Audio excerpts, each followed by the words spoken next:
నమస్తే, welcome to four sides TV. నేను రేవతి. దాదాపు 20 ఏళ్ల లాంగ్ గ్యాప్ తర్వాత టైగర్ నాగేశ్వరరావు చిత్రంతో సెకండ్ ఇన్నింగ్స్ స్టార్ట్ చేశారు రేణు దేశాయ్. అయితే ఆ సినిమా డిజాస్టర్ కావడంతో ఆమె ఆశలు ఆవిరైపోయాయి. మళ్లీ 2 ఏళ్ల విరామం తర్వాత మరో సినిమాకు గ్రీన్ సిగ్నల్ ఇచ్చారు.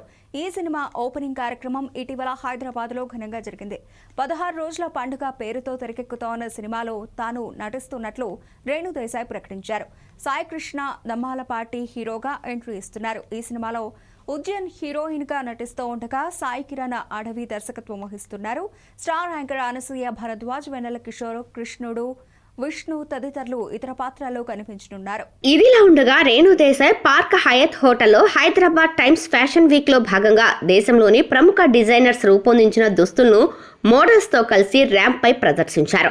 హైదరాబాద్ లో జరిగిన ఓ ఫ్యాషన్ షోలో రేణు ర్యాంప్ వాక్ చేసి షాక్ ఇచ్చారు. ఇక ఇందులో రేణు దేశాయ్ తో పాటు అనన్య నాగళ్ళ, బిగ్ బాస్ కౌశల్, రితికా నాయక్, రుహాని శర్మ, ఈషా గుప్తా పాల్గొన్నారు. రేణు దేశాయ్ ర్యాంప్ వాక్ ఫోటోలు సోషల్ మీడియాలో హల్చల్ చేస్తున్నాయి. దీంతో నెటిజన్లు తెగ కామెంట్స్ చేస్తున్నారు. ఇక ఈ కార్యక్రమానికి సంబంధించిన విషయాన్ని తన ఇన్స్టాగ్రామ్ లో షేర్ చేస్తూ ఓ ఎమోషనల్ పోస్ట్ పెట్టారు రేణు దేశాయ్. దాదాపు 26 ఏళ్ల తర్వాత ర్యాంప్ పై నడిచేందుకు వేదికపైకి వెళ్లడానికి 10 నిమిషాల ముందు నా పర్సనల్ మేకప్ మ్యాన్ ఇనుప స్టాండ్ మీద నుంచి జారిపడ్డాడు. బరువైన వస్తువు అతని తలను తాకింది. అతని పరిస్థితి తలుచుకొని నా కళ్లలో నీళ్లు తిరిగాయి.